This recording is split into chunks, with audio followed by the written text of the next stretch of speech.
All right, sorry, continue. Now you got this. We'll call this meeting to order. I'm Bob Gauss. I'm the vice chair. I'm sitting in as chair tonight because Tom is not reappointed until the SIO meeting. I'm nobody. So don't do anything that will cause that not to happen. I think it's squared away now. Okay, so we go ahead and call it order. Do we have a quorum? And I'll count this part of me. Yes, we do have quorum. Got a quorum, okay. It's all you, Bob. Technically, you're not a member yet. Okay, well, we'll start with the Pledge of Allegiance. Where's my flag? Pledge allegiance to the flag of the United States of America, and to the republic which is standing one nation under God, indivisible, with liberty and justice.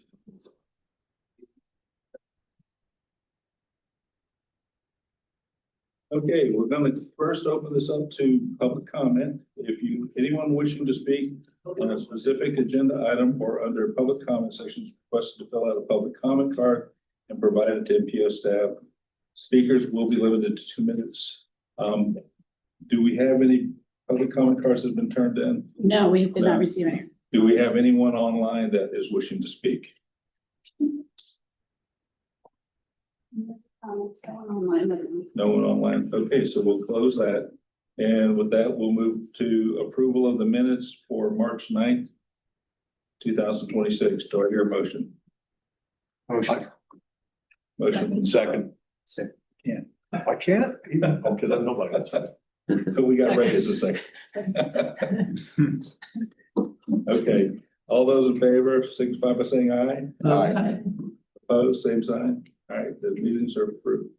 Minutes are approved. Now we're gonna move to It's from the January meeting, because they were not approved last time because there was not a quorum. That's correct, yeah. Right. Well, that was, Yeah. was that all part of it? Is that all one? Thank you, Ray. One here. Well, you should have been the best. It's just. Okay, so the meetings of January 12th, 2026, do I hear a motion? to- So moved. Second. All right, all those in favor signify by saying aye. Aye. Those opposed, same sign. All right, they're approved. Now, we're gonna move the FDOT report and presentations forward to now ahead of the action items because he's got a place he's got to get to, so. Thank you very much.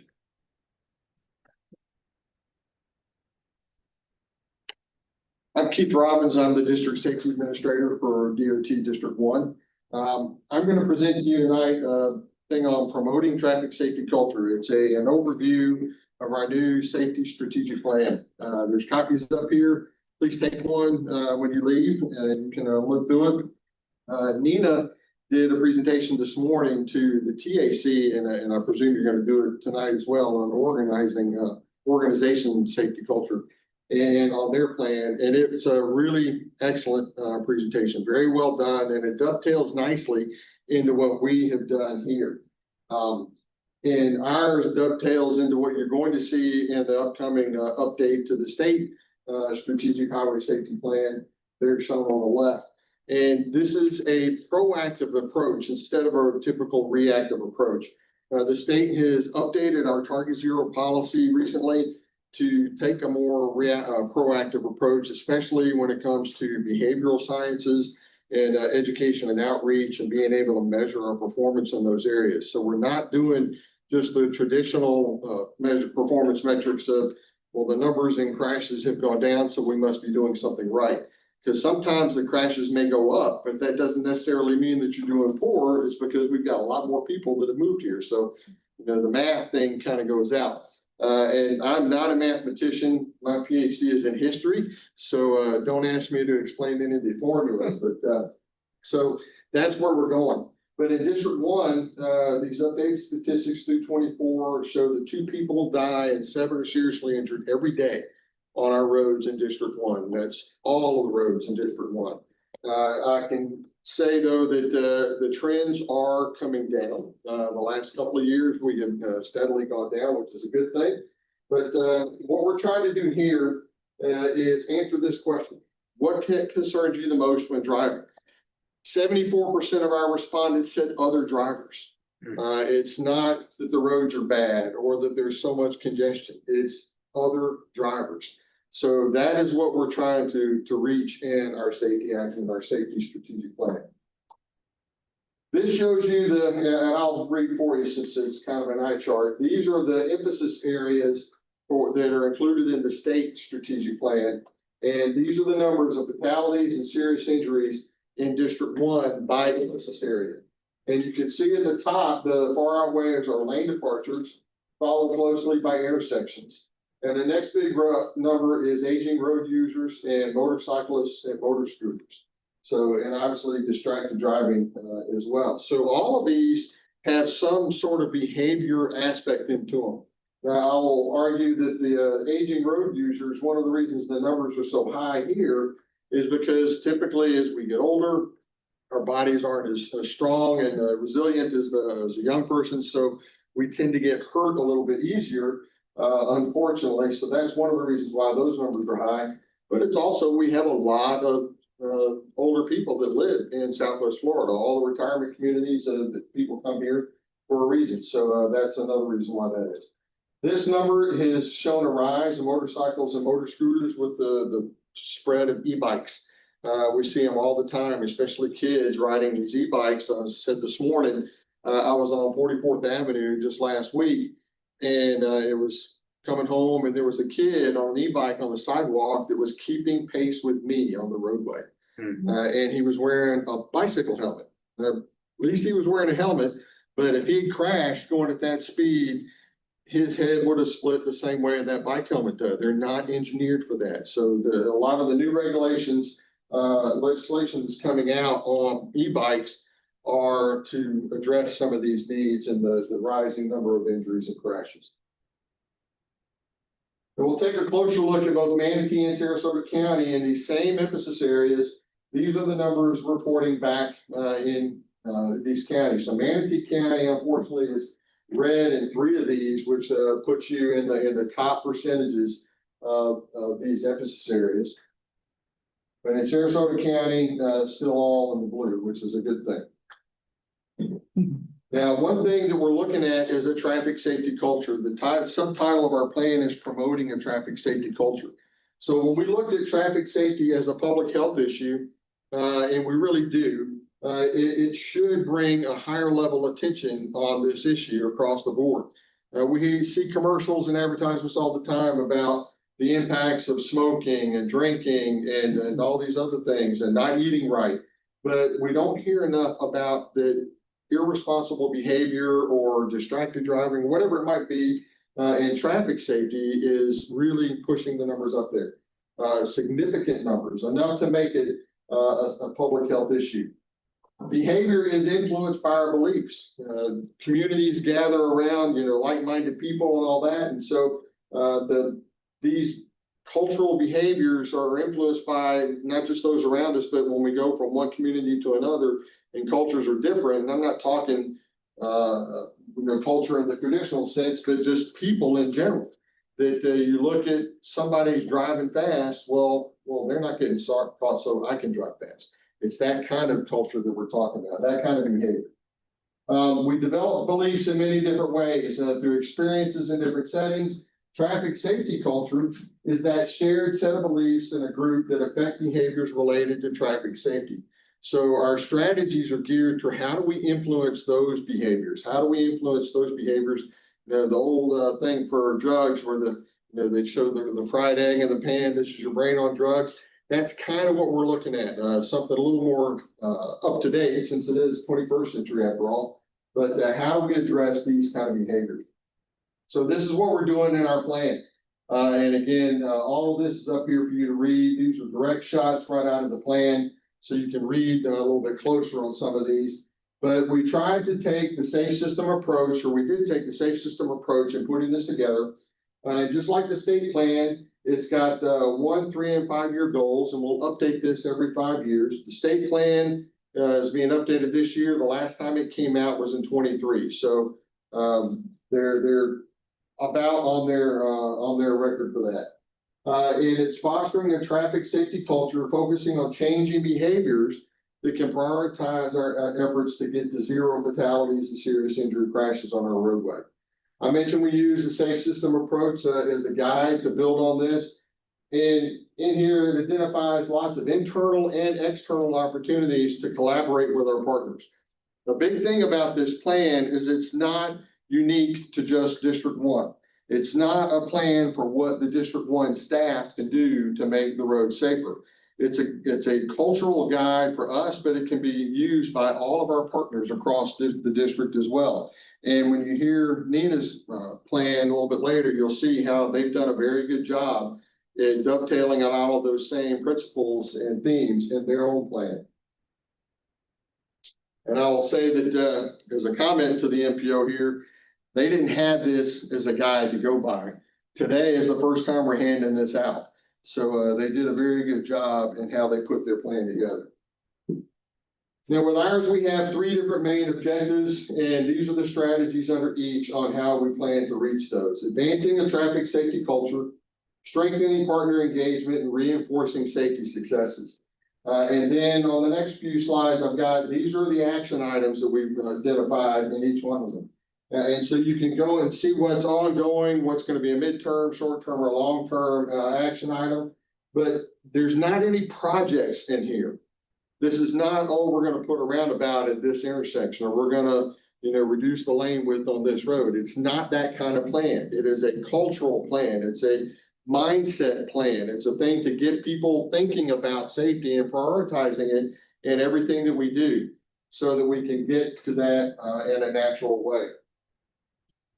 Strengthening partner engagement. We cannot do this by ourselves. The DOT is not funded or staffed to do this by ourselves. So we have to rely on our partners and having good collaborative partnerships with people like the Sarasota Manatee MPO and all of our other 5 other MPOs that we have in this district, and community advocacy groups, law enforcement partners, all of them together, we can make a better difference.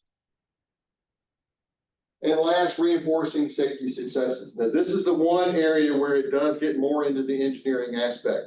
We look at projects where we've done specific safety treatments and we see which ones are working. And if we can take those same treatments and apply them in similar locations elsewhere around the district, then we can reinforce that success. These 2 projects over here are both corridor projects here in Manatee County on Cortez and US 41. Where the treatments that we did there showed a 47% and 70% respectively reduction in fatal and serious injury crashes. So that's the kind of treatments that we want to replicate in other areas around the district. This just shows you the heat map, the blooms where the majority of our fatal and serious injury crashes are in the district. And of course, this is all of District 1 there. And unfortunately, here in this region, we have a fair number, an unhealthy number representing the top 10 in our fatal and serious injury corridors in the district or in this area. Now, right now, we've got over $107 million in federal safety funds just in District 1 allocated against 65 projects across our district. Here in Manatee and Sarasota County, we've got over $25 million in the current 5-year program on 28 projects. And in the next 5-year program, 26 to 31, we've got over $24 million on 22 projects. And there are a variety of things like this. And what we try to do with our projects, some of them are strictly safety projects where it's only going to put in, ped crossing or something like that, or lighting or whatever. But then there's others where if it's going to be a resurfacing, we try to capitalize and we add funds to it to add on additional safety treatments. So we work together to make the money go as far as we can. Now, again, we'll assess this on an annual basis and we'll keep this going. And in the next 5 years, we'll see what we need to improve or delete or add or whatever. We'll develop new action items as appropriate. We'll pilot new test initiatives. And you're going to see a lot of that coming out here in the next couple of 1 to 2 years as the department shifts to this behavioral sciences approach, where our district secretary, Jamie Driggers, is on the executive committee leading a lot of these behavioral sciences efforts in the safety arena. And so as a result, District 1 will be the pilot for a lot of these things. Some of those are law enforcement partnerships. We've got one that we're starting in a pilot in Polk County, beginning on Memorial Day weekend. And it's going to run through Labor Day weekend. We call it STEP, the Strategic Traffic Enforcement Program, where we have got money programmed through the work program to buy equipment that law enforcement officers can use in the execution of their traffic safety mission. And we give them all these top fatal and serious injury corridors that are in their jurisdiction. And if they do patrols on those corridors, they earn points. Anybody here remember the old S&H screen stamps thing? You know, you get points and you can turn in the points or the stamps to get things. That's essentially what we're doing. We give them these corridors, and this is not off-duty time. This is during their time on patrol. They go patrol these corridors that show a history of the highest number of fatal and serious injury crashes. And when they do those, they earn points. And at the end of the 3 months, the number of points that they have, they can redeem for equipment that we bought. And it's things like guardian lights for the officers to wear, cones that they can use when they're on the side of the road, radar detectors, speed feedback trailers, all that kind of stuff. So it's good equipment. It incentivizes them to get out there and do enforcement, which is a key aspect of influencing behavior. And at the same time, we put more safety equipment out there for them to use. And at the end of that 3 months, not only do they get the equipment, but we've got a partnership with USF, the Center for Urban Transportation Research is going to go out and do a quick snapshot analysis to see how much of an influence did that additional law enforcement have. And so we'll continue that around. The next pilot will start in the fall, and that's going to be with our 6 rural counties.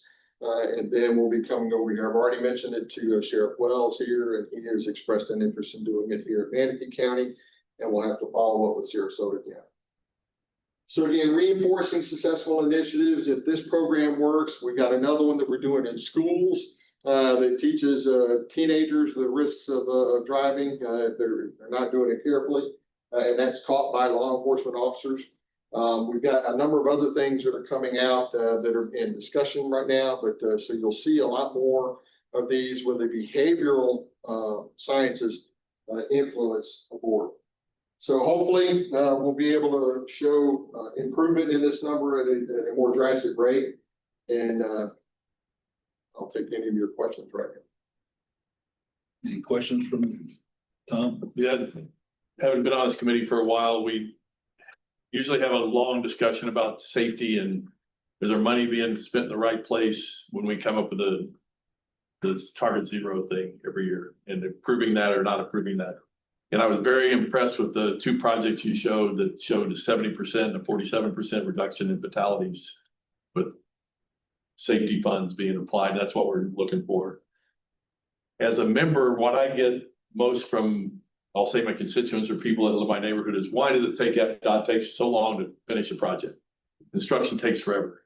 I'd like to say to you and safety, if you can encourage them to get projects done quicker, then those 47 and 70% decreases in fatalities will happen quicker. If you can get this project done in 2 years instead of 3 years, we'll start saving lives earlier. And I would, as a citizen and Citizen Advisory Committee member, I'd say, if you take that back to the headquarters and say, you guys are part of this behavioral pattern, we can get projects done quicker, especially when safety funds are involved, we'll be saving lives quicker. I understand the concern, and I agree. I wish we could get things done quicker. I'll share with you a couple of things that I learned when I came to the department about why it takes some projects a little bit longer than others. Programming the funding, obviously, is one thing. The amount of time it may take to design what is going to be, what's going to be built, and then the actual construction. Sometimes it is fairly quick, depending on what it is. So every project takes. I'm talking about from when they turn the first shovel to they open the road. Yeah, and that depends. Some of them we can get done in a matter of days or even a few weeks, but others it takes longer because of the type of project that it is, especially if you're talking about doing anything where you're relocating utilities or curb lines or anything like I that. understand that. That takes a I lot. think just that message, you've got a good message, I think. It's just implement it quicker.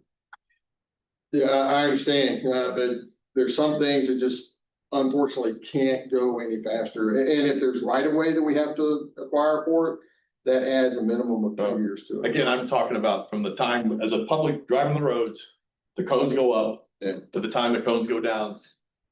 Yeah, I will tell you, there are some incentivized contracts that they're doing I'd love to see more of get those. the guys doing the work a little bit quicker. And in the constraints, some of the constraints that we have right now is that those are more apt to be seen on the big projects rather than the smaller projects, which kind of sucks for us because the smaller projects, like you said, could get done a lot quicker. So maybe that's something we're to right there with you. ask I them to appreciate that comment. incentivize some of those projects. Anyway, it's Kurt, do you have a question? Yeah, I want to go back to that first number. I was intrigued that you said 75% of your respondents identified other drivers as the main culprit, if you will. Has that number changed over time? Are our streets angrier now than they used to be? Yeah, they have, I think. From what we've seen, that survey was done last year. So it's a fairly recent number. What we saw and we're talking post-COVID, post-pandemic, because during the pandemic, the numbers obviously, came down from the total number of crashes because the number of people out on the roads was less. But oddly enough, the number of fatalities went up. And the reason for that was people were driving much faster because there were fewer people on the roads. But after the pandemic, we saw those numbers staying high for a while because the driving behavior did not change. People got used to driving fast and they stayed driving fast. And you talk to any law enforcement officer and they'll tell you that as well, that the number of speeding incidents and excessive speeding has gone up a lot. So yes, driver behavior has changed. Some of the factors that we've seen, and this, I don't have a study to show you that shows this, but just in conversation with law enforcement officers and other folks in my arena, just an overall anxiety of people not having any patience. I got to get there. I got to get there. I got to get there. And they weave in and out of traffic only to get stopped by the same light that you do. And you were driving the speed limit. So that's one thing. Driver's education. And I'm not talking about brand new drivers. I'm talking about across the board driver's education. People either forget what they were taught or they're not being taught the right thing. I'm on the Teen Safe Driver Coalition for the state, and it's not good on how easy it is for somebody in the state of Florida to get a driver's license, but how difficult it is to take it away for a variety of reasons. So there's a lot of that going on, and then lack of police officers and law enforcement officers to do the enforcement. And I will also say that I'm not attributing this to any one agency or whatever, but I have heard law enforcement say that they get pressure from elected officials about not enforcing certain things, or because they don't want to get known as, well, we're the town or the county that has all those speed cameras or, whatever, that kind of thing. And we don't want that. Or the legal system doesn't support somebody getting a DUI because of how they tested them and all this garbage. So there's so many little bitty things that add up to it that favor the driver as opposed to the system. Patricia? Yeah, two things. One, I really resent the fact that you're blaming senior citizens. We have been driving for how many Oh, no. years? Don't get me wrong. I'm not No. blaming senior citizens at all. I'm saying that senior citizens, I'm 60, that our bodies don't respond. We're not as resilient. If we get into a crash, a 20-year-old is less likely to get injured because their bodies are just stronger and more healthier than mine. I play pickleball and I, wreck my back. So that's what I'm talking about. We're not the reason for the crashes. No. The reason for the crashes are people on their phones and texting and this distracted driving. I agree. Number two, your whole presentation, and you didn't mention people with disabilities at all. It was up there, but it was up there.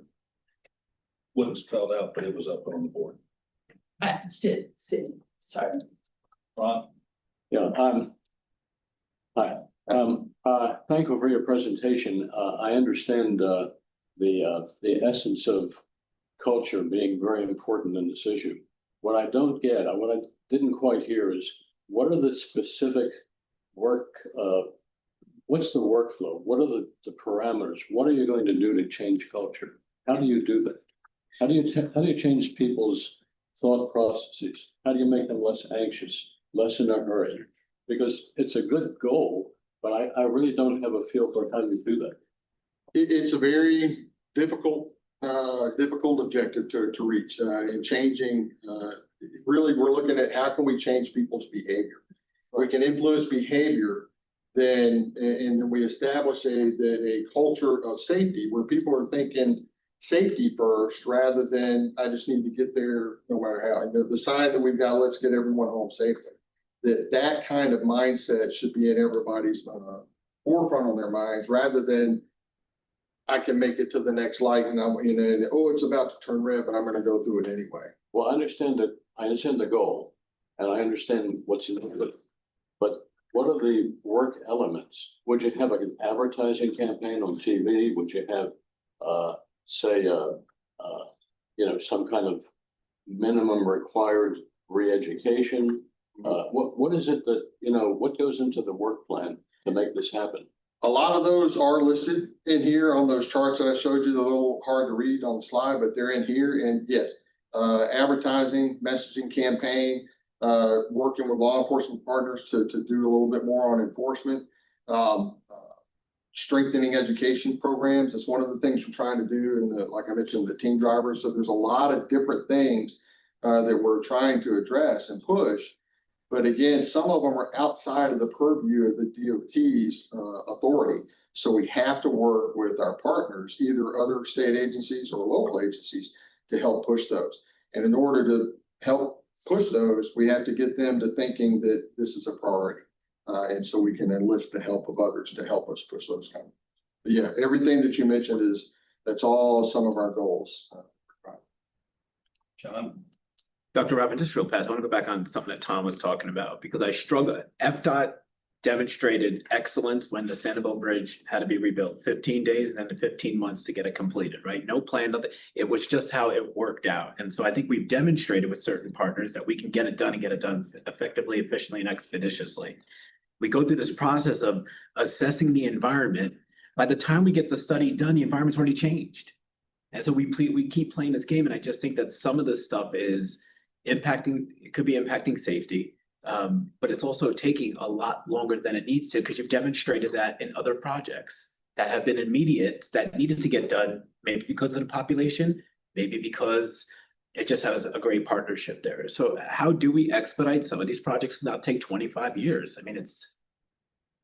Some of that, I'm going to defer back to the NPO because they'll know a little bit more on the planning aspect, some of the things on why certain things take longer. But to use your example on the Sanibel Bridge, that was a very special occasion when money got dumped in our lap to do a lot of that. And the governor is like, make this happen. So it was a national vision here, a national exposure on that thing. So that is not a normal process. And when that was going on, all of those dump trucks that were bringing the bill for that were not working other projects. The I-4 project on Orlando got done ahead of time because they sped it up during the pandemic when nobody else was driving. So they could close additional lanes for longer periods of time to do that. So there's a lot of different things that sometimes circumstances and conditions work right that you can get things done quicker. And then sometimes they don't. Somebody asked me one time, and this was just a general question, but it's in the same arena about, well, why do we always schedule these projects during season?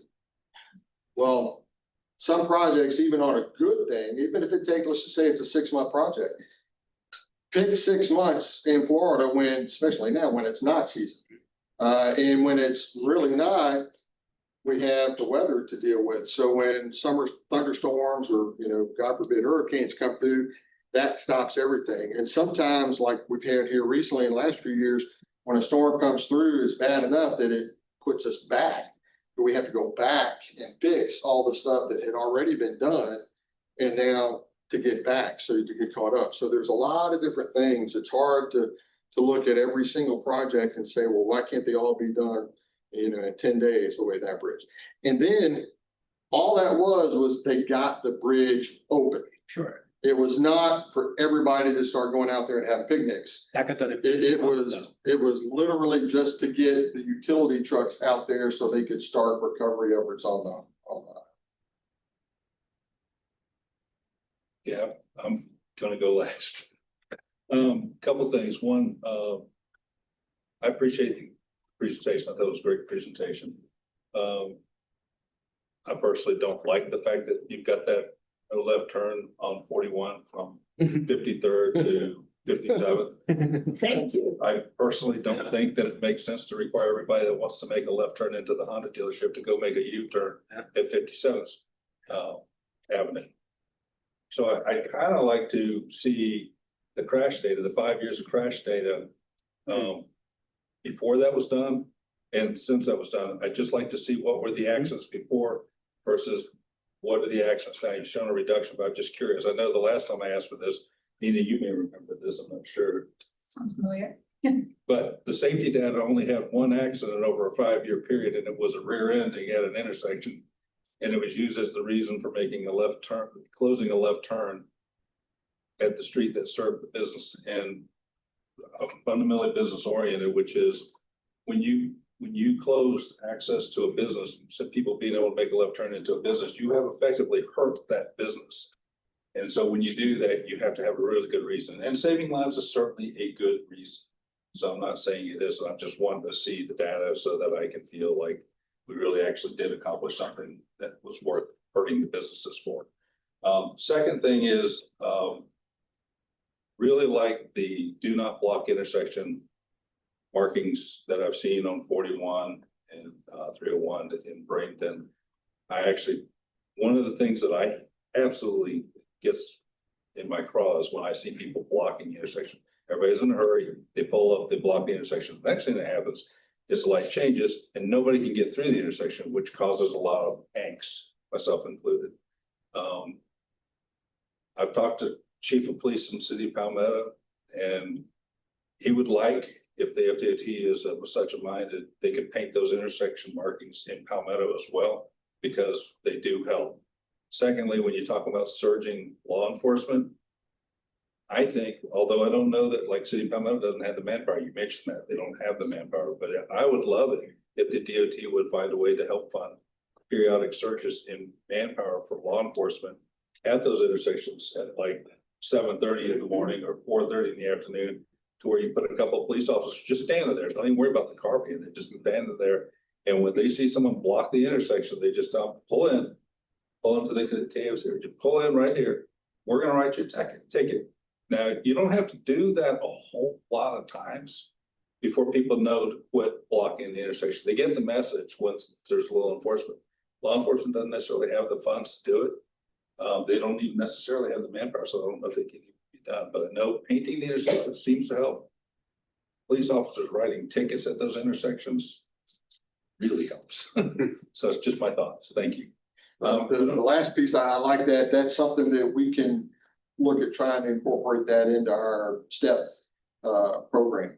Where it's the original idea for it was to look at corridors. But that doesn't mean that it has to be just corridors. It could be, a high crash intersection or something like that. They're just a high congestion intersection, because again, once you tick somebody off, they're all stressed. Now they're rushing because they finally got to the intersection, or the cars are backed up extra long because, well, nobody can make a left turn because the cars coming the other way effectively blocked it for the duration of the light. The accident happens 3 blocks down the road because Well, it they're happens. rushing or whatever. Yeah, it's not fun. So it seems like it maybe could be something, like you said, maybe send some of that money to do some of that. So, yes, Steph. I just wanted to add, I really thank you for your presentation. I work for a company that, as far as the culture topic, it is such a big thing to put our arms around. But my company, actually, I got in trouble, because I phoned into a conference call on my way to a meeting. And the president actually said, why don't you call me when you get there? And he's like, we have a new rule. There's absolutely not even using phones at all, even calling in. There is a real elevated value on how present we are when we're driving across the company. We start now every meeting with, what was a near miss? Was there an opportunity? You know, so we're reminding each other, wait 3 seconds that once the light turns, we're making sure we can see the tires in front of us. Those reminders, and it is really impacted where every day you see how your behavior that changed avoided an incident on the road. And maybe the businesses can take on that ownership with FDOT, with that whole pledge of, you know, making that a value so that it's a requirement for all of the employees out there that report back into, you know, a commitment across the employers across the state. It's definitely changed ours. And that's a great example, and that is definitely something that we address in here is partnerships like that. I started doing my traffic safety culture presentation over a year ago, and I began it with Chambers of Commerce for that very reason. So yeah, that's a great example. I'm really happy to hear that. Yeah, I would our also- leadership said you don't even have to worry about being late. Right? Also recommend going to the TV stations, radio stations. People listen to the radio, they watch the web traffic reports. Just a reminder, wait 3 seconds before you go through an extra intersection. You know, the people do, as we all know, there's a lot of retirees here. Continuing to hear those messages, right on red, stop before you turn right on red, those things. Just those things that you talked about with teen drivers that don't know or never learned or whatever. Here's your last question. Go ahead. Sorry. I know you said no rocket funds, but I'm gonna throw this out there in 56th Street, 56th Avenue and 14th Street. Because if you go, say, to that Texaco station, you have to come south, do a U-turn to go back north on 14th Street. And I have seen so many cars and trucks with trailers climb over the curbs. There are people standing there waiting to cross the street. I have a hard time making that U-turn. And it's a total disaster. I just really wish it would. I hate riding a bus, but that is one place that I think it would help. Because there's even an emergency, a self-standing emergency room at the west side of 14th Street. The ambulances have to go in to the Texaco station, turn around and come back. And it's crazy. She doesn't like the median there either, so. Anyway, I would like to request the crash data. Think of that as a public record request. Since I don't have anything to write down, if you can just need David's got it too, yeah, we'll look that up for you. Thank you, I appreciate it. All right, we're gonna go ahead and move on. Pete, thank you very much. Thank you. Presentation and lots of things. It was. All right, so we're gonna go ahead and move to the action item.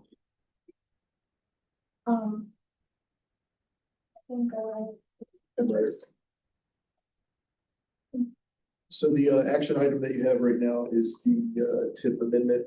FDOT sent a letter April 28th requesting the MPO to update the fiscal year 26 to 30 tip transportation improvement program to reflect the changes to a roadway project in Madison County.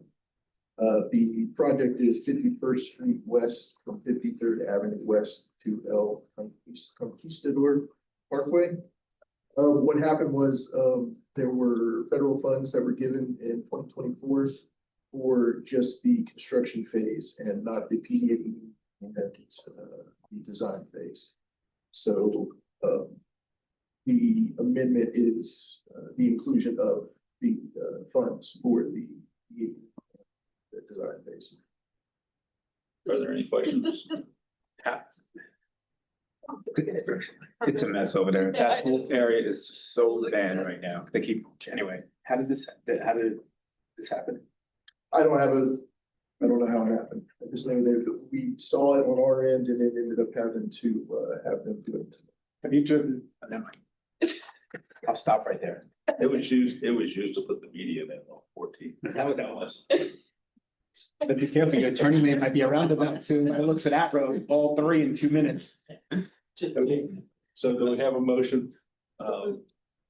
Ray, do I hear a second? Second. All right, we have a motion, a second. All those in favor? Aye. Anyone opposed? Same sign. All right. Approved. All right, next.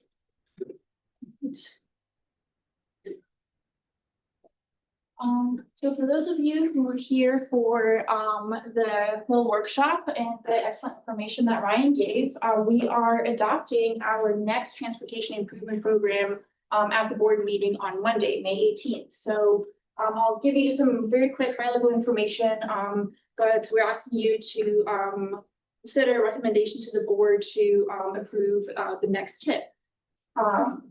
So the tip is a federal requirement for all MPOs all across the country. It is developed in cooperation with the MPO, FDOT, and the transit agencies. It identifies in part prioritized MPO transportation projects and their funding. And the MPO's priority projects that are in the tip must be consistent with the long-range transportation plan.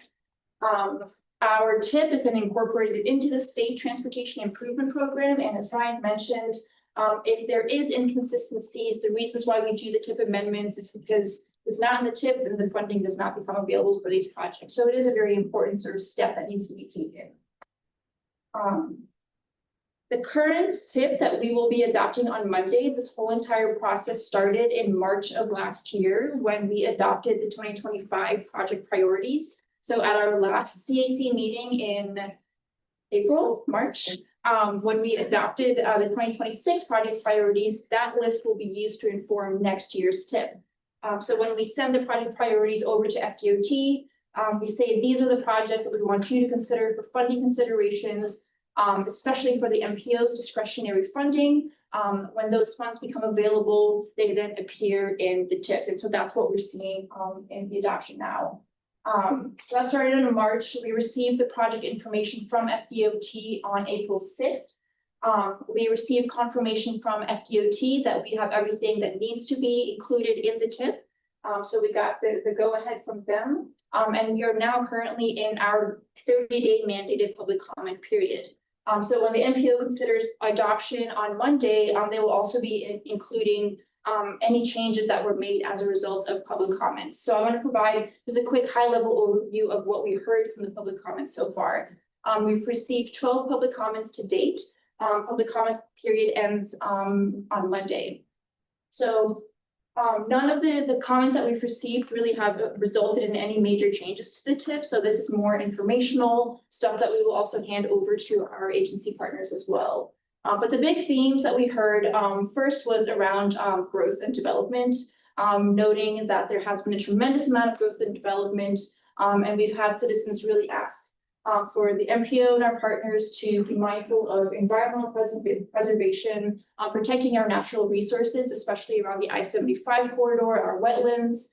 The conversation really ties back also to our natural hazards around flooding and hurricanes especially. And then making sure that we're balancing the population growth with evacuation routes as well. And in the draft tip that is available online, we provided some response where our projects do include considerations for these different items as well. We also heard specifically about roundabouts and intersections. One comment in particular noted that roundabouts are a really valuable tool to address congestion and to keep traffic moving in certain locations.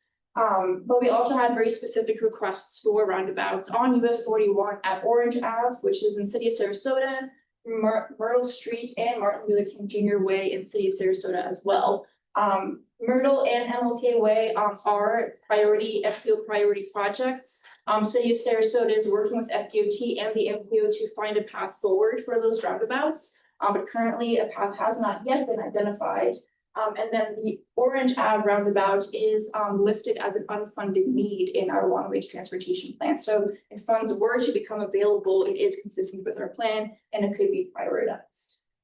We also had specific mentions about University Parkway at 75 and Tuttle Ave at University Parkway. I will be providing that information to Manatee County for their consideration since that is their roadways. Then we had very specific requests as well. Town of Longwood Key noted that the State Road 789 multi-use trail was missing from the TIP download.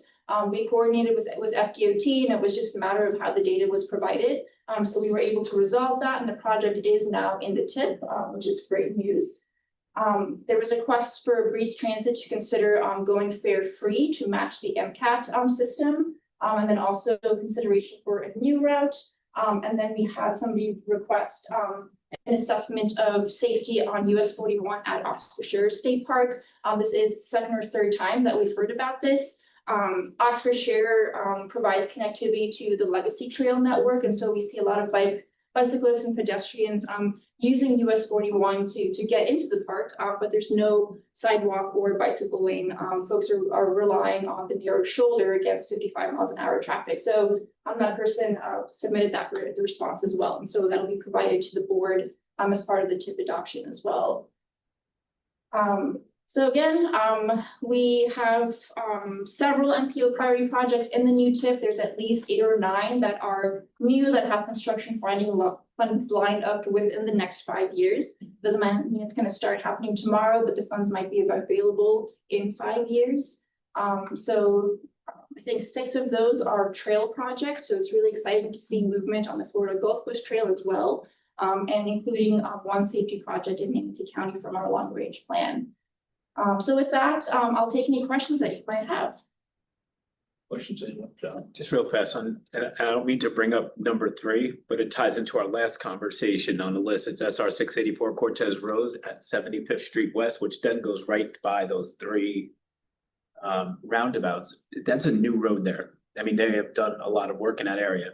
It rained maybe once in the past 17 months here. And that one Saturday that it rained, cars could not get through. It's a brand new road. There's 3 brand new roundabouts within a mile, not even a mile, there's 3 roundabouts. I just don't understand how that happens. What's the roadway? State Road. Is it, what's that called? I don't even know. It's right about 75th Street? Yeah, cross over Cortez and go straight, and it's going by Conquistador. Okay. Conquistador between 75th, between Cortez and 75th. Yeah, Cortez Florida. and El Conquistador on 75th. Yeah. Yeah. By where that new housing development is, my guess is probably all the drainage is not in. Oh, Lake okay. Flores. Got Or it. Lake Flores. Yeah. That'd be my guess, but I don't. Is that know. what, okay, then that would answer the river that was there. I think that's part of it. And I think also with all the development that has happened, there's a lot less impervious surfaces. But one thing that we are doing is that you'll hear more about it later today, is we are working on a watershed study that looks specifically at issues like that. Where we've looked at storm surge, we've looked at flooding, but we really want to see how does development pair with watershed issues, so that we can make sure that new roadways don't run into that trouble. So it is something that we're working on the counties with as well. But I'll make a note of that specifically as well. Cause you know, the 4.7 million going into this again, and it just seems like. That's true, Chair. Yes. And that's the new roadway that they're building, yeah. We'll Okay, the county. thank you so much. Yep. Patricia, go ahead. I have a question. I live on a bus road and I haven't seen any Manatee County buses lately. Are they just not running? I don't have an answer for that. I'm sure they're still running. But I'm not quite sure what might be happening operationally. I get stuck behind the brake regular. Okay, Steve. Nina, there's a tremendous amount of money attached to all these projects. How is funding set up? Is it gets approved by the board? Funding is there already, so that they're gonna be into that planning, design, that process gonna happen? Yes, yes. So what this does is it sort of formalizes the draft tentative work program. So it's saying that we've identified various funding sources for these projects to move forward in the next 5 years. So with that said, each project probably has multiple different funding sources. And even for the MPO priority projects, there might be state funds and federal funds and maybe some local funds as well. And so as the projects move through the TIP or in the work program, you might see, unexpected costs crop up where we'll have to sort of find additional funding for these projects. Then we might see project changes, and in which case the TIP amendments will come back to this committee. But yes, theoretically, the 5 years that you're seeing in the TIP is the pipeline of projects that will move forward in the next 5 years. Thanks. Sure. I just have a comment, and I don't know that it's really an MPO issue, but the fare free breeze transit thing. Are they, and maybe you wouldn't know the answer to this, but a lot of the workforce that comes into Sarasota County comes out of North Manatee County. The 99 bus, picking up people in Palmetto in the morning and taking them down to Sarasota. And if you watch it 5 o'clock or 6 o'clock, you'll see the same buses carrying loads of people back north. And, we talk about affordable housing and stuff. Is there anything being done to maybe, this is a group, this is a segment of the population that generally speaking doesn't have a lot of money anyway. So maybe there's opportunity there for fare reductions to help deal with a different issue, which is transportation for people that are working and can't afford to have a car and drive to it. So I'm just curious. I will say the Route 99 is currently fare free for both Is Manatee it? County I and didn't know. Sarasota County through a grant from DOT that's funding the operations of that route. And so while that grant exists, Sarasota County is not charging or collecting the fee. Okay, isn't there another route that runs down 15 as well?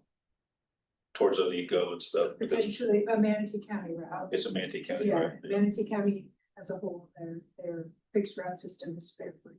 Okay, good. But I believe it stops at Tallahassee. It doesn't go 15 all the way to University. Correct. That's where our offices used to be. Right. No buses run. No buses one. I think they turn in Tallahassee and go back. Manatee County used to have a bus route that would go 15 all the way to University. I don't remember where it would turn around.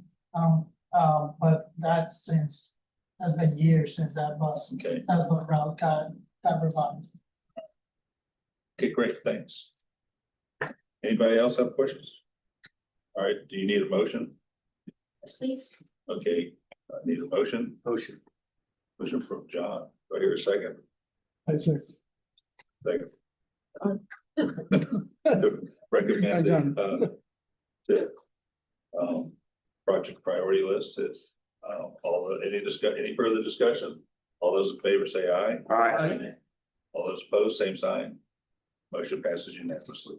All right, Dina. All right, so next up, we have our Joint Transportation Regional Incentive Program priority lists. So at our last meeting in March, we presented a draft of these 2 lists to you. Since then, we have had no updates, so the list remains unchanged from what you saw in March. The TRIP program, it is a funding program established by Florida legislature in 2005. So it is a state funding program, and those funds go directly to the state districts. And then the districts work to distribute those funds amongst the counties. It is an incentive program for local governments and the private sector to improve regionally significant roadways and transportation facilities. So in the past, it's largely funds like big capacity projects or new roads. It's also funded ITS and TISMO projects, so technology-based projects. And it can also fund public transportation, which it has not yet done so in our area. And it's the incentive basically is that the state funding program will pay 50% of the non-federal share of the project, and then the local governments have to pitch in the extra 50%. When we look at the revenue forecasts over the next 25 years, our Sarasota Manatee MPO area can expect to receive maybe 10 million in the course of a 5-year period. So this is not necessarily a very large funding bucket, and which is also why that 50% match is really important. So we're looking at about 10 million over the course of 5 years. The state tax statutes define some eligibility criteria. One of which is that the projects have to be consistent with the MPO's long-range transportation plan. And what that does is it sort of validates the project as regionally significant because we are a regional transportation organization. Once it's programmed, you will see it appear in the STIF and also the TIP. So in order to emphasize the regional significance of these projects, FDOT asks that we coordinate with our neighbor MPOs to identify these regional priorities. So we have agreements with Polk TPO as well as Charlotte County Punta Gorda MPO to the south, which is why you see 2 trip lists. The Sarasota Manatee projects are the exact same on the 2 lists, but then you'll see differences for Polk and then Charlotte County. Our agreements are a little bit different. Polk TPO and Sarasota Manatee, we trade the #1 spot year after year. And then Charlotte County, Punta Gorda MPO, we rotate the #1 rank based on which counties have received the larger, or I guess the smaller share of the trip funds since the start of the program. And so that was something that was established by our joint board. So you'll see these are just the Sarasota Manatee projects. These is the same projects that's included in the lists on your agenda packets. For both Polk and Charlotte County Punta Gorda TPOs, Sarasota project is in the #1 spot, then it is our partner MPO, and then third is the Manatee County project, and then it sort of cycles from there. But as you can see, the funding requests tend to be very, very large. And when you know that we've got about, what did I say, 10 million in over a 4 or 5 year period, our asks are much larger than the bucket that is available. But nevertheless, we have seen projects funded in both counties. So we will be submitting these priority lists to the district after the board adopts them, so that they can decide on funding in the next cycle. And this is just what those projects look like on a map. You'll see that many of those projects are really accommodating growth to the east of I-75, where we're seeing a great deal of growth and development. And what that does is it really helps alleviate some of the stress on the interstate and some of those major connectors. And then we have a few intersection projects also helping east-west connectivity to the interstate between the barrier islands. These are county priority projects, and so we work with them on putting these on the list. So with that, I'll take any questions. But Nina, the Sarasota County Commissioners had a transportation workshop a couple of weeks ago, and they identified, I think, 7 projects that are going to be prioritized and that are the priority, and they're looking for funding also. Are these some of those? Are they together? Are these projects some of them? Yes. And it's all working together? Yes, we heard about that this morning at the technical advisory committee meeting. I don't know those 7 projects off the top of my head, but I know, for example, Lorraine Road is one of them. So I imagine, yes, they are pursuing these projects. The one caveat is that those projects have to also be in the MPO's long range plan. If it's not in our long range plan, then they're not eligible for the funds. So some of those may not be eligible. Okay, thanks. Nina, is #2 on your map there one of the roundabouts in 75th that John was asking about? That is Cortez at 75th. Right now it's an intersection project. It has not been identified as a roundabout. Yes. And I don't believe it will become a roundabout. Well, not. You have room for it to become, Without acquiring. well, yeah, Just like three commercial corners. Anybody else have questions? All right, do I hear a motion? Need a motion. So moved. Kurt, move to approve. Recommend Second. approval. John, second recommending approval. Any further discussion? All those in favor signify by saying aye. Aye. Those opposed, same sign. Yeah. But, we have one no. Patricia. Okay. All right, Nina, move on to the next one. right, so this is the presentation that John Kubicki was talking about. Keith Robbins, I'm so sorry, oh my gosh. That Keith Robbins was talking about. This is our Advancing Organizational Safety Culture Planning Initiative. So as you may know, back in 2022, I know, that's the second time I've done this. I did it. Back in 2022, we adopted our Destination Zero Safety Action Plan. And the Safety Action Plan also involves the safe system approach. It's very project oriented, but it also establishes a set of different strategies, including education, engagement, law enforcement, emergency response, engineering, sort of a whole systems approach on improving roadway safety in the Sarasota Manatee MPO area.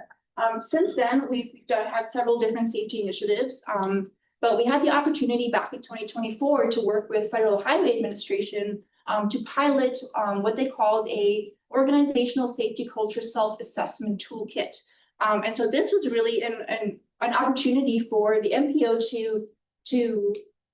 to turn the lens less from project delivery, which is still important, just so what we're doing, less programmatic oriented and more look inward at the organization itself and how the organization is operating and what our processes and decision-making looks like.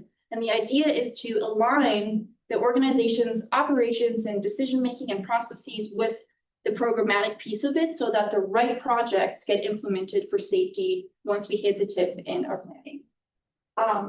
So organizational safety culture, it has this internal safety culture component where it's really value-driven, very decision-making oriented.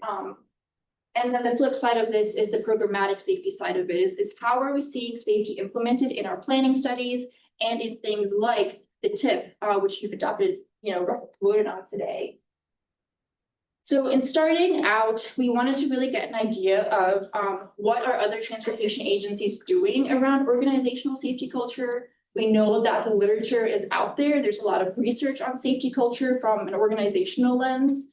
But really what we found is that there isn't necessarily an organization that's focusing on organizational safety culture. Even what Keith presented today is very much oriented toward a public safety culture lens. And so what we're trying to do is pair that by really looking at the MPO staff and leadership and our partnerships and the work that we're doing day to day. But we are seeing a shift generally in how transportation agencies are approaching safety. So less reactive, more proactive, really looking at systems solutions rather than just focusing on risk and what the data is telling us happened 5 years ago. Then we had our consulting team come in and they talked to staff. We had a whole day workshop with them. They interviewed us one-on-one and in groups to really get an idea from staff perspective on how safety shows up in our day-to-day work. And so from that, we were able to, and then with that, they also looked at the MPO's policies, they looked at our plans, they looked at our programs to see how does safety show up. So from that, they identified strengths, weaknesses, opportunities, and risks. And this gives us some strategic insight on how the organization can improve from an operations standpoint. We also invited our partners to attend a workshop here with us. We wanted to talk about roles and responsibilities, who all should be at the table when it comes to roadway safety. And then also really kind of establish a vision, like what is our North Star for when we are talking about safety. We know that getting to zero fatalities and serious injuries is our long-term mission. We're not going to stop until we get there.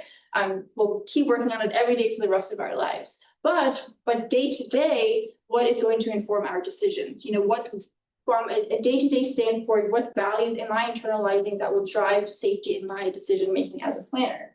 And so in that workshop, we came up with several themes that really emerged from the conversations, and it landed on this sort of vision statement, which is to foster a proactive safety culture that guides regional decision-making, involves the local communities, and affirms the shared responsibility of ensuring that everyone gets home safely. And the idea is here that as much as it is everybody, that's 75% out there on the roadways, it's their responsibility to make sure that we all get home safely, but it's also our responsibility to get home safely, and it's also our responsibility in the work that we do, whether it's as a planner or whether it is at your company, to make sure that we're participating in this process. So this was sort of the vision statement that emerged from that workshop. Then included in your agenda packets is the draft strategic safety improvement plan.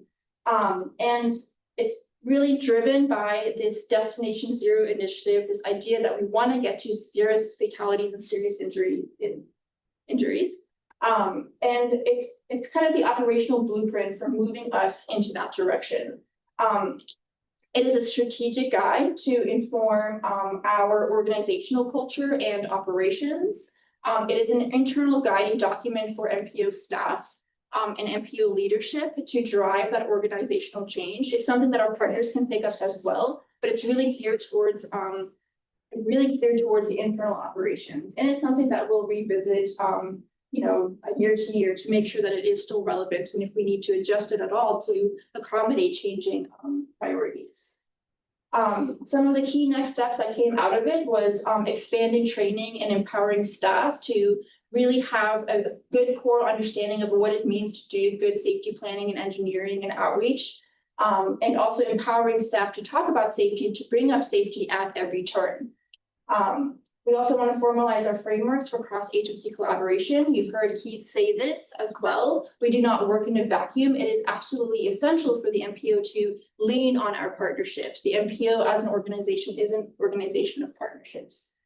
We want to establish some performance metrics to keep us accountable and keep us honest and make sure that we can communicate these also to our partners and the public. And then we want to implement a communication strategy. So I'll get to that in just a minute. But that strategic safety improvement plan is broken out into sort of 5 benchmark phases. We'll see ourselves moving through these phases over the next year or two, maybe. We might have to come back to phases. We might move in between phases as well. But right now, we're clearly in phase 1. We're in the awareness and shared vision. And then the plan also defines a focus area, goals and objectives for every single one of the phases. It also identifies who the primary owner of that goal and objective is. So for example, goal number 1 of phase number 1, who is responsible for implementing that? Most often than not, it's MPO staff, right? And that's really important because we can assign MPO staff to really make decisions and make sure the entire organization is geared around that safety goal. It also tells us who our supporting partners need to be. Who is it that we need to have at the table as we're doing this? And who needs to be part of that conversation, who do we lean on, and then some evaluation questions just to make sure that we're kind of heading in the right direction. We're also pairing this with a communication strategy. And there's several facets to this. It's not only a public communication strategy with reaching out to our media partners, social media, engagement events, but also a communication strategy for our partners. Who do we need to talk to? Including our elected officials, including our technical partners, and including people like you here in this room. And then that is also phase specific. So the communication plan shifts for each one of these phases. It identifies strategic objectives for each one of the phases, communication goals, what our engagement approach might look like, what different channels might be, and then what the messaging tone is to help develop the shared idea of safety culture and promote buy-in, right?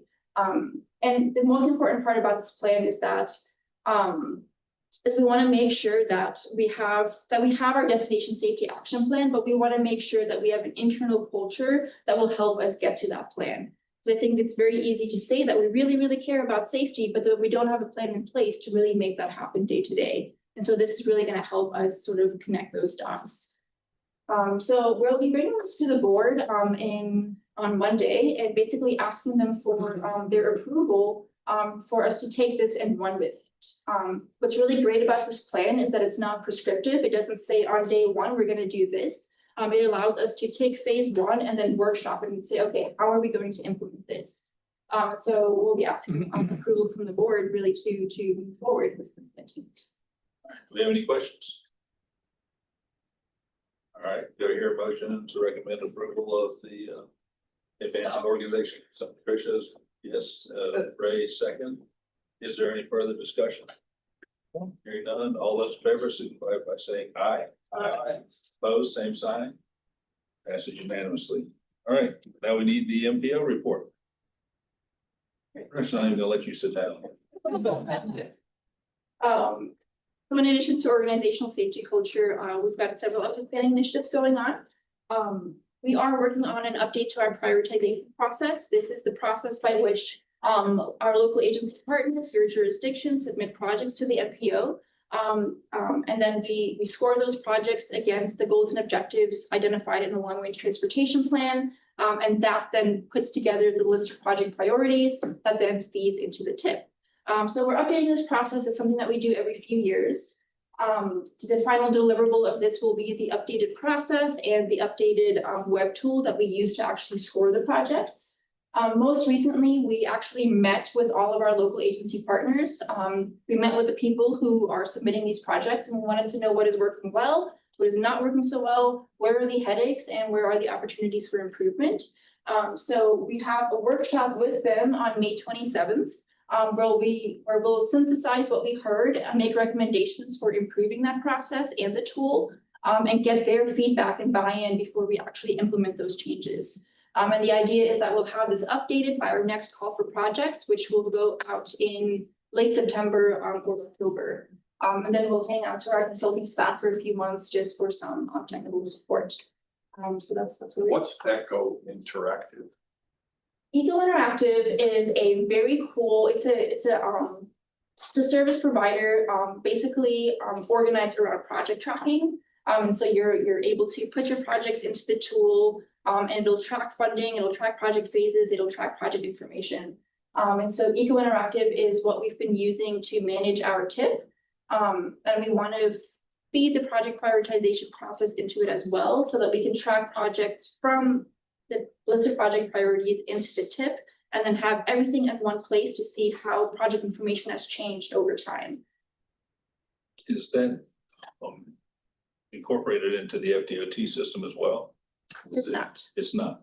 No. I know there's been some conversation about FDOT potentially maybe going in that direction. There are a few other MPOs in the state that also use Eco Interactive. So in the draft tip that you have in your packets, that project list at the end, all of that is through Eco Interactive. And if you go to the website, you go to the tip page, our interactive tip is posted through Interactive. So you can see kind of what that looks like. Thank you. And I'm gonna hand it over to Nick. Good job. Well. Round of applause for Ina. Good evening, be updating you guys on the regional freight analysis. It's gonna take for a couple months now. As a quick refresher, this is kind of a high level overview of all the tasks that are involved in this study. Kind of starts out with very logical, we want to kind of inventory all of the freight assets and infrastructure movement, and then move on to freight activity centers, which are areas in the region where there's a lot of freight trip generation and goods being moved. And of course, we also want to hear from people who are actually involved in that, because we're not the ones moving freight. That's a lot of private companies, and talking with FDOT about upcoming freight plans and challenges that they're facing.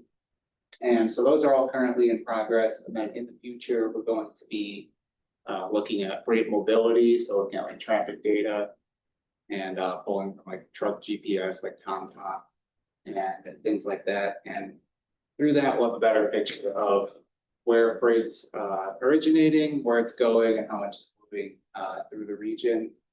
And kind of all of that culminates into identifying emerging trends and future needs of the region. And then we kind of hone that down, get into recommendations and project identification. It's all wrapped up nicely in a final report and deliverables. So for the in-progress tasks, I just want to go over some nice maps that our consultant Dinesh put together, and kind of just summarize where we're at currently. So with freight, we're taking a lot of different sources. District 1 has a freight plan, and then the counties certainly have also studied freight themselves. We're trying to kind of bring it all together in the Sarasota and Manatee regional context. So that's looking at roadways, waterways, and then the rail that we have as well. And as part of that, we also are looking at inventorying truck parking and rest facilities to see where the need is, where trucks are idling, stuff like that.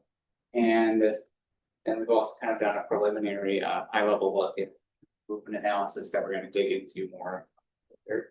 So you can kind of see you mentioned that as the MPO, we prioritize safety and everything. So there's also a safety component of this, looking at freight crashes and kind of have we're still diving into it, but you can kind of see the hot spots in the lower right map. And a lot of these are going to be hard to see, but we can send these out later. And you kind of see looking at truck traffic as well as how everything fits together.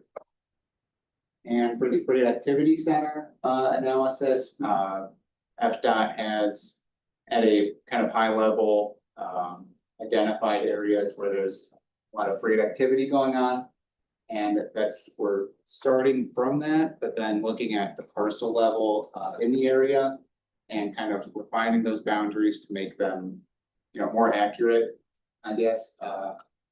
And one example of that would be the Seaport Manatee Freight Activity Center is there's a whole port encouragement zone, but actually digging down to the parcel level, there's been a lot of single family home development within that.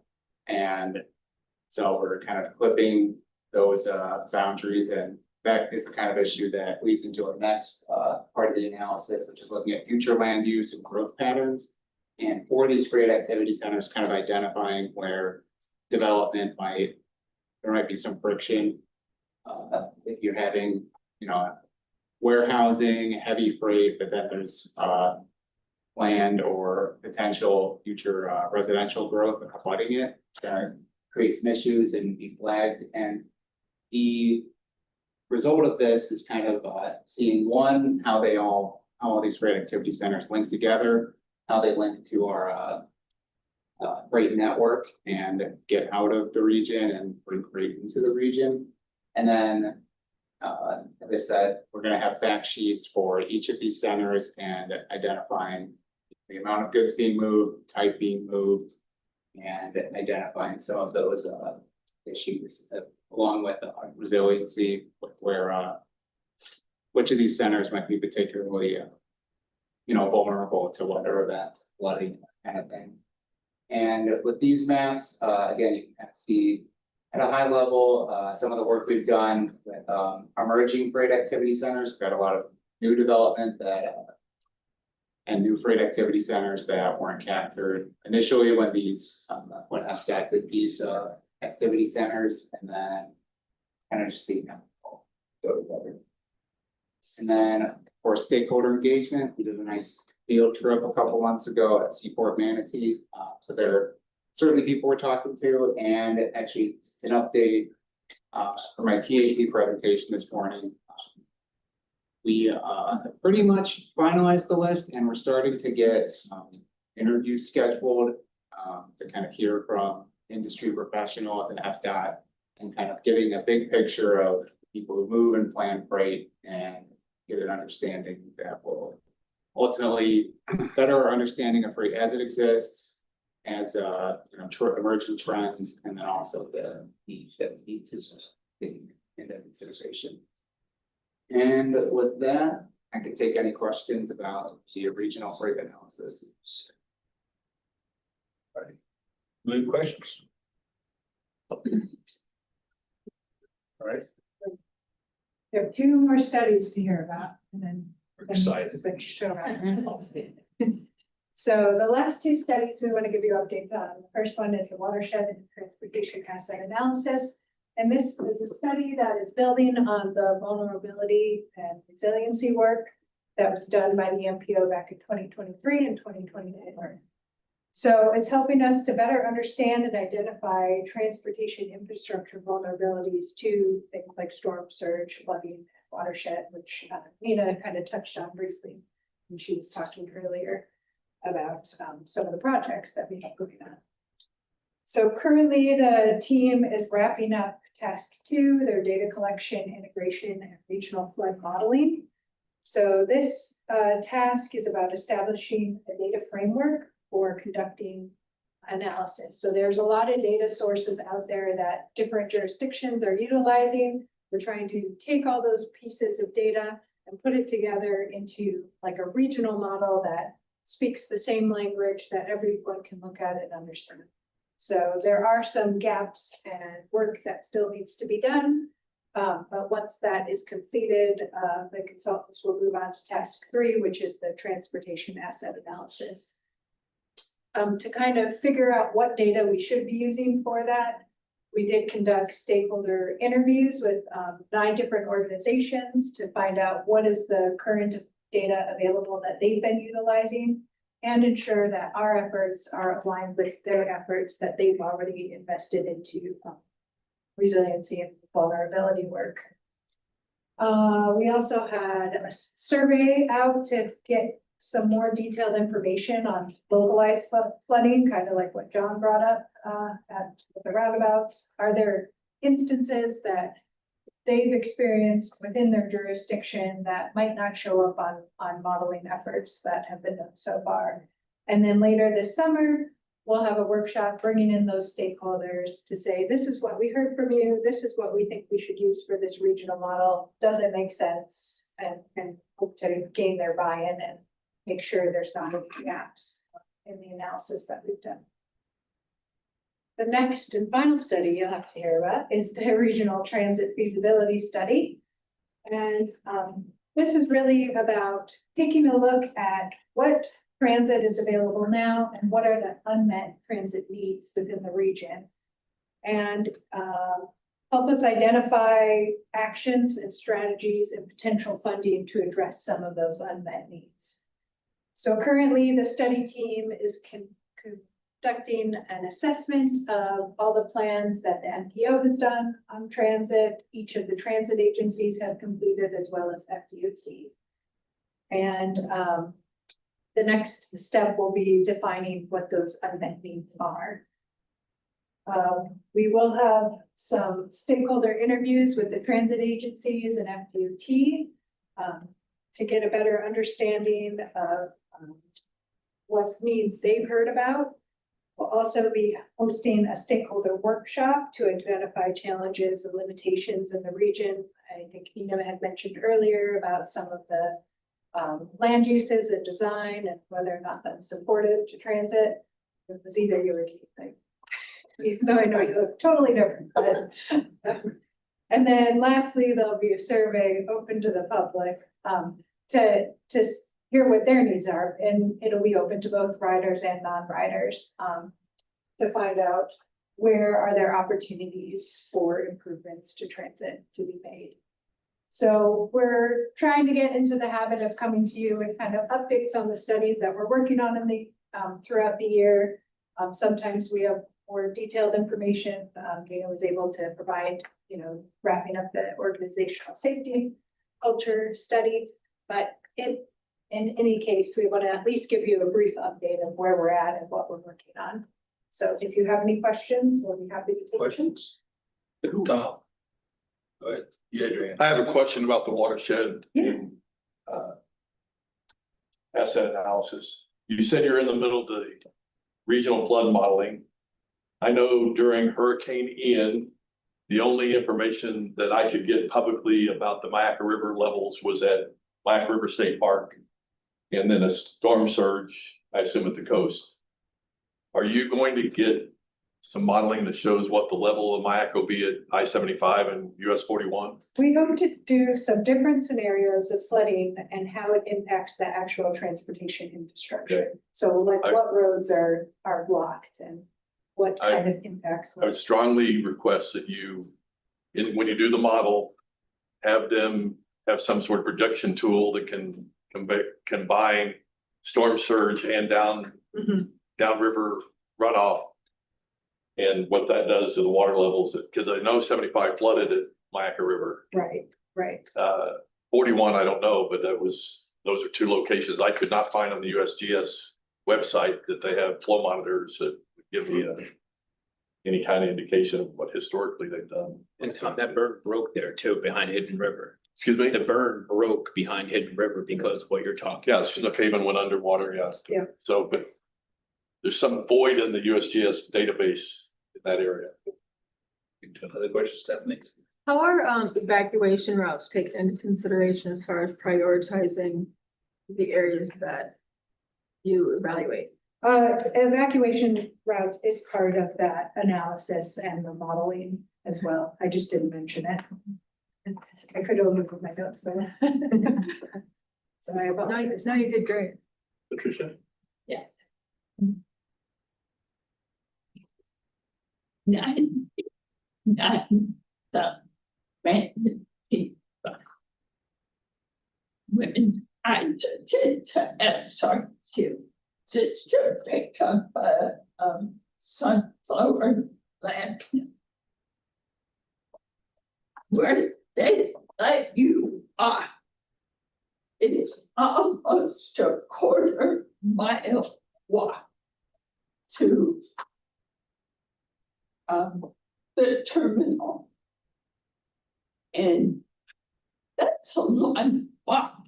And I can't even imagine someone that uses a mobility device trying to do that with luggage coming up in 99 and having to make that distance to determine.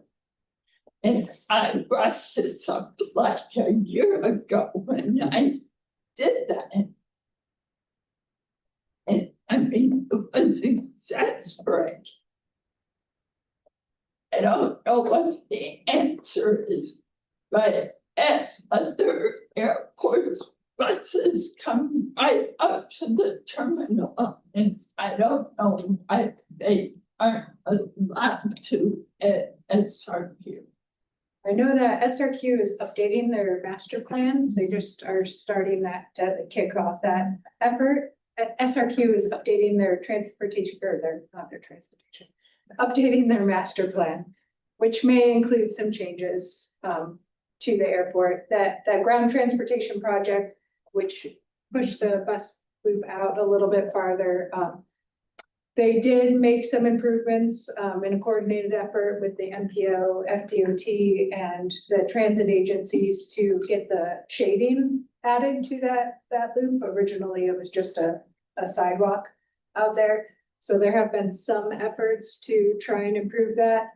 And I do know that the transit agencies are in contact with SRQ as well to look at alternative locations that the Breeze Plus or Handy buses could utilize the road network in there to drop off passengers closer to the terminal.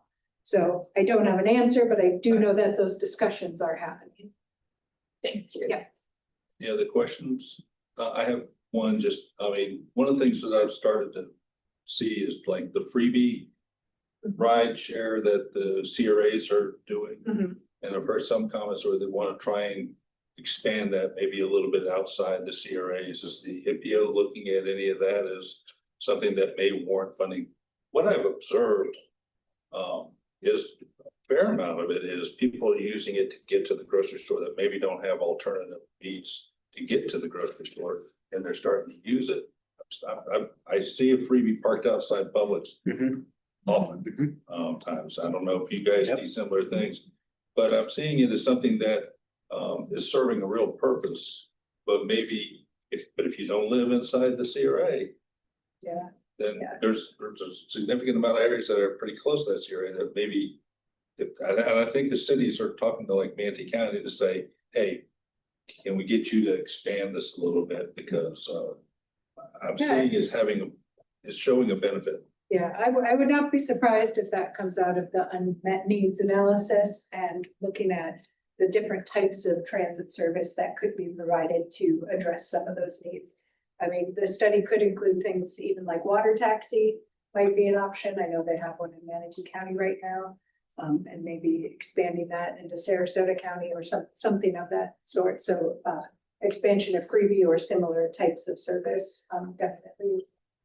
I could see that coming out in the analysis. Can I go outside, Bob, can I go outside of the CRA district for transporting somebody who lives in a district? Braden and Palmetto, it stays within the CRA. It'll get you to the CRA limits. But how do you get to, let's say, there's no grocery store like in Bradenton, right? It's not a, there's not a That's what big. they're doing. The people that live anywhere within the CRA in Braden are taking the freebie to the Palmetto public. Oh, got you. Smart people. Yeah, I mean, it's serving a They'll take purpose. it. Yeah, yeah, Because, yeah. you know, Then you the go to CRA in Braden is a food desert, Yeah. but they're taking it. Me, I'm just looking for a free ride to the bar. Right, I mean, me too, me too. But the other people are using it to get to the grocery store. Yeah.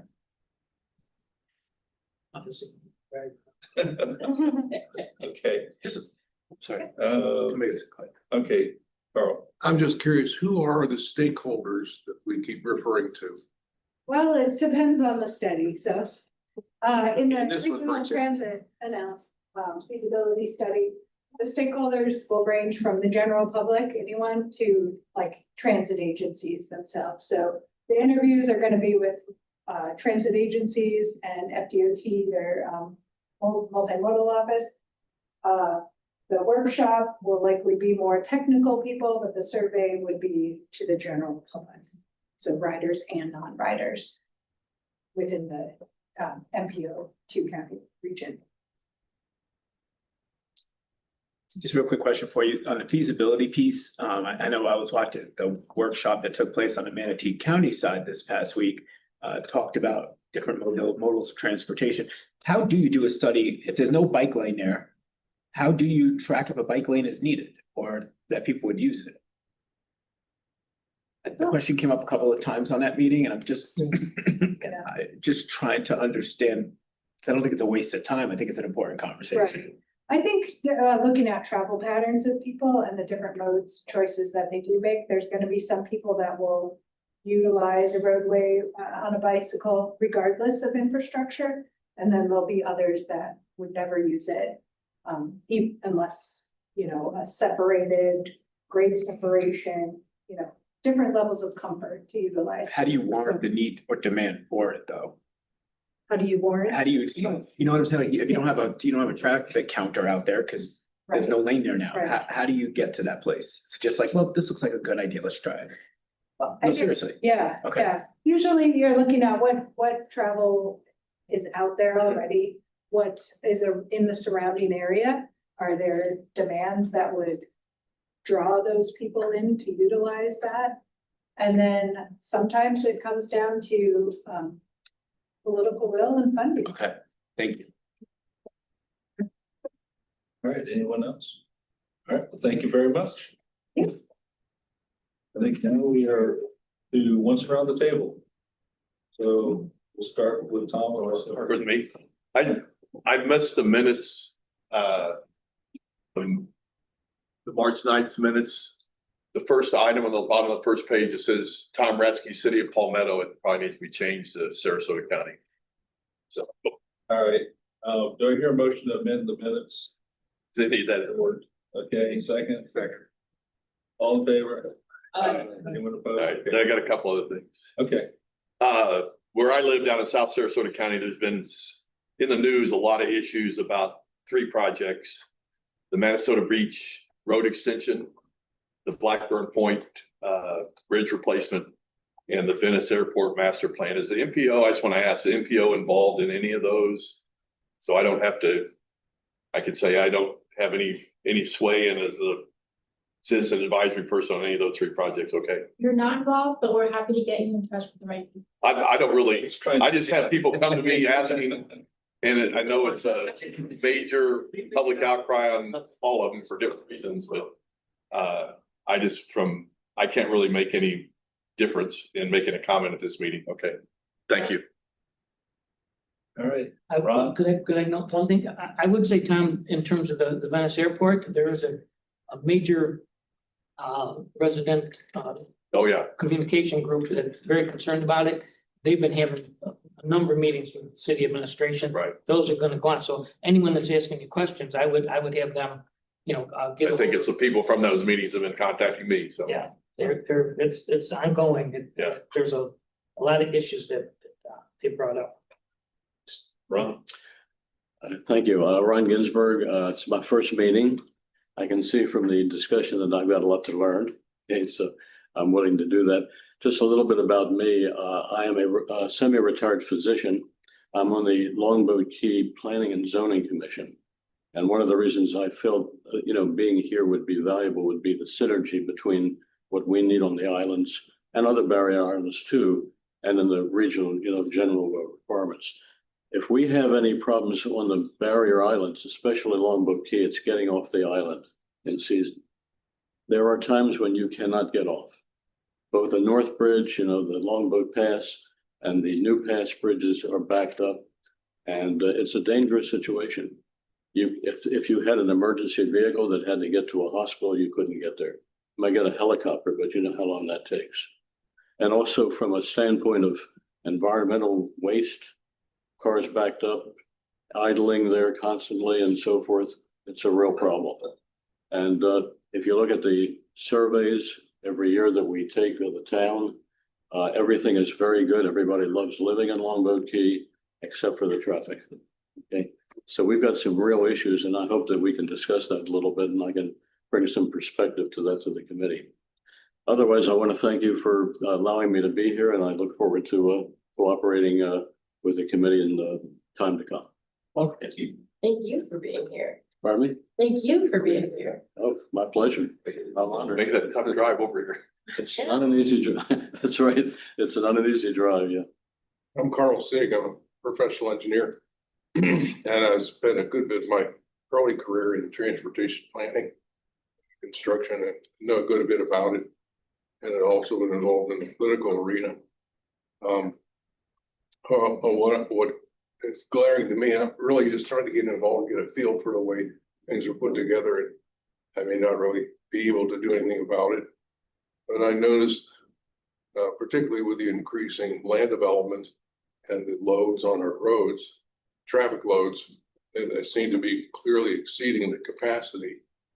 I've done a number of transportation studies in the current books and been involved with them in the past. And that's why I'm eager to see our overall plan to see how it's done. One of the things that I don't know if we can have any influence in any of the public policy making, but when we have public utilities, water, sewer, electric, that were designed and built on peak loads, you turn your tap, you want to get water, you want to run your air conditioner in the summer. On the highways, our criteria is not peak loading, it's average annual daily traffic. And difficulty there in our area is average annual doesn't help us a lot because we really need to take care of the snowbird season. And then average annual isn't really reflecting what's been referred to in our hurricane evacuation. When the storms will change course, and we may only have 6 hours, we realize we've got to get 2 million people out of here. And we don't have that built into our standards that I can tell. The average annual daily traffic may be fine in Missouri, but it's not fine here. And how do we work with our state and federal policymakers to reflect what our needs are here in this metropolitan area? So I'm just trying to get a better grasp on that. Thank you. Kurt?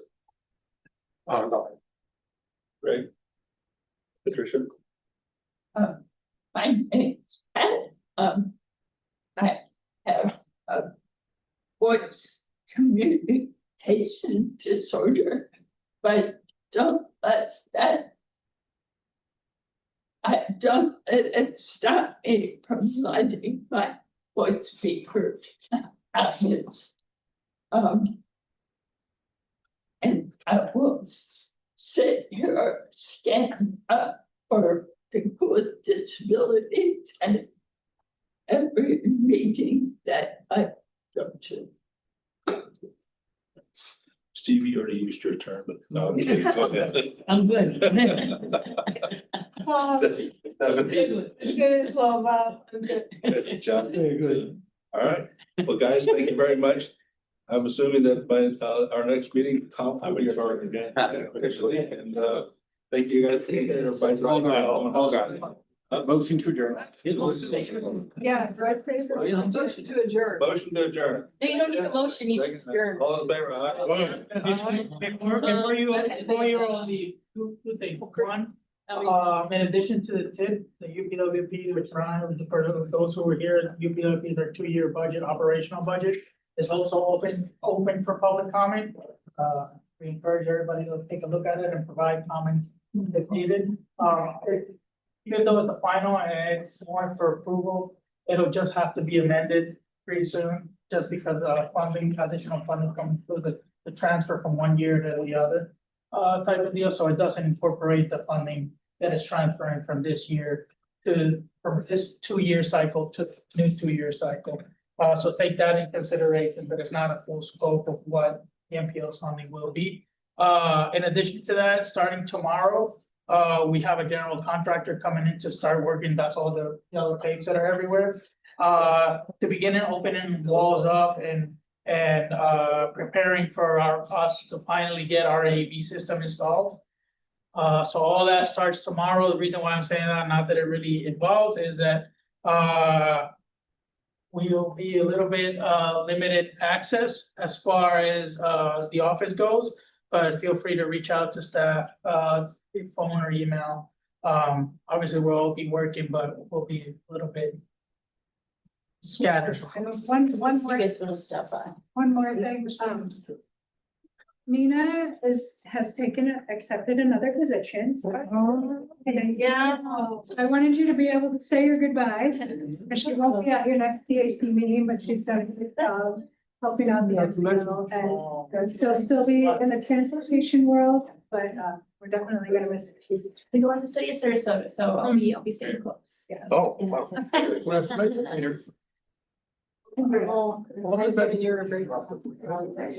Yeah, Nina, another.